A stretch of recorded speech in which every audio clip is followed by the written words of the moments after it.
Welcome to the deep dive. Today we're getting straight into it, the Emilia-Romagna Grand Prix. But maybe not the bit everyone's talking about. No, we're focusing on something specific, aren't we? Carlos Sainz? Exactly. Carlos Sainz at Williams, and, well, a strategy call that he really didn't seem happy with. You want to give you that driver's eye view on strategy and, how teams work. Yeah, and we've been looking at what Sainz himself said after the race, picked up from various F1 blogs. It gives a really clear picture of how that Williams strategy played out at Imola. Especially around that first pit stop. So our aim here is to sort of unpack the why behind those calls, how it hit Sainz directly, and what it maybe tells us about F1 strategy more broadly. Because it's not just about having a fast car, is it? We see it time and again. Definitely not. Yeah. You can be flying, but one wrong call from the pit wall. And it all unravels. So hopefully by the end of this, you'll have a clearer sense of just how crucial race strategy is and how even the best drivers can get caught out by it. Okay, so let's start with Sainz's mood after the flag. He wasn't exactly celebrating P8. No, not at all. He came right out and said it, didn't he? Obviously, I'm not happy. Pretty direct. And what stood out was that contrast you mentioned, feeling good in the car, feeling like the pace was there for much more. But finishing 8th. Right. And he even hinted, didn't he, that this wasn't the first time this season. That feeling of having the performance, but not getting the points it deserved. Yeah, that definitely came through. It sets up the core issue, really. Driver feels quick, car feels good, result feels flat. And it seems like we can trace a lot of it back to one moment, lap 12. That seems to be the flashpoint. Lap 12, they call him in for that first stop, really quite early in the race. Very early. And the reason given, according to the reports on F1 blogs, was to cover Leclerc pitting. That was the explanation, yeah. But here's the interesting bit, Sainz's gut feeling. He said straight away he thought it was too soon. He even said he almost didn't come in. Yeah, which tells you a lot about his conviction on track. But, he did pit.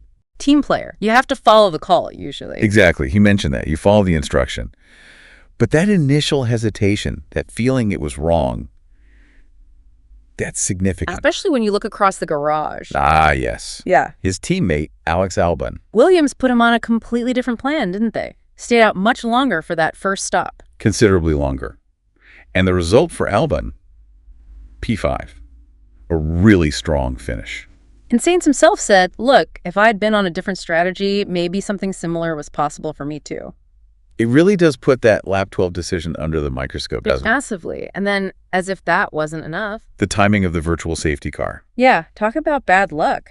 Because he had already made his stop. Exactly. So when the VSC came out, a whole bunch of his rivals could pit and lose much less time than they normally would. Kind of a cheap pit stop for them. Pretty much. And the effect on Sainz was drastic. He got shuffled way, way back, down to 15th place at one point. 15th. After feeling he had pace for the top 5, that must have been incredibly frustrating.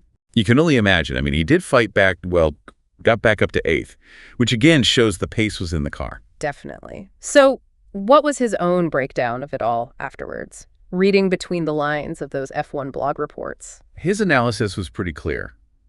That lap 12 stop basically set the tone for the whole rest of his race. It conditioned everything that came after. He felt he was in a really good position just before that. Yeah, he specifically mentioned having just passed Alonso and Russell. He felt they had the pace to keep them behind.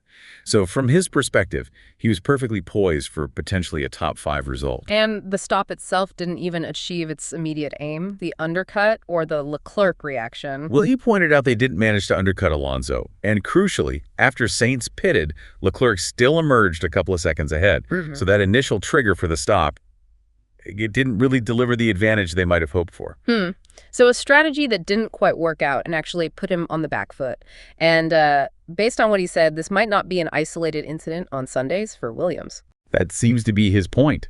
He observed this pattern, Saturdays, qualifying, they're often strong. The car has pace on Sunday, too, he can overtake. Odd. But as he put it, one way or another, things seem to go wrong on Sunday, which means points left on the table. That's gotta be tough. Yeah. And he was quite direct, calling for the team to really look at these situations, learn, and, execute better on race day. He felt the result was kind of decided by things outside his direct control in the cockpit. It's a clear call for operational improvement, isn't it? But it wasn't all negative, was it? He did find some positives in his comments featured on the F1 blogs. No, absolutely. He made a point of saying he's personally happy with his own driving level right now, how things feel for him in the car. So the frustration is more about the collective execution. Exactly. He sees it as an execution issue, which, importantly, he believes is something they can fix. He sounded optimistic that Williams can become a really strong team strategically with good communication. But he wants to see it happen soon. Understandably, yes. He wants that short-term progress. And something else he mentioned, quite tellingly. Go on. According to his analysis reported on F1 blogs, he felt Williams actually had better race pace than both Ferrari and Mercedes in Miami and here at Imola. Wow. Okay, if that's the case, then these strategy hiccups must sting even more, knowing the potential is that high. It really throws the missed opportunities into sharp relief, doesn't it?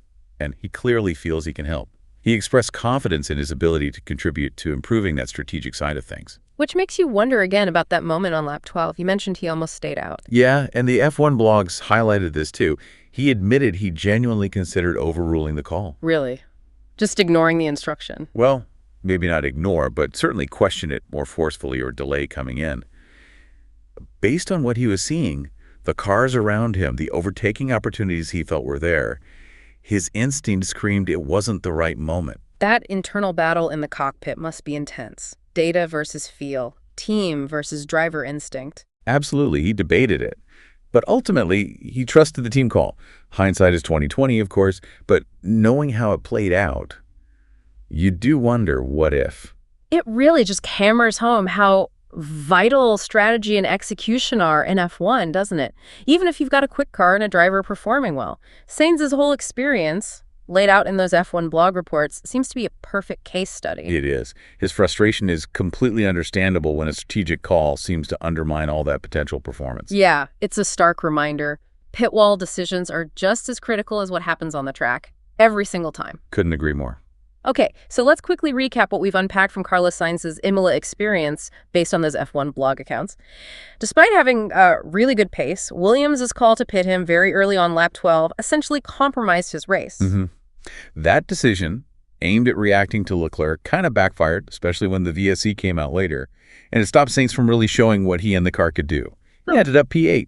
And the contrast with Albon, who stayed out longer and finished P5, just underlines how big an impact these calls have. You can understand Sainz's frustration and his call for better strategic execution from the team. Definitely.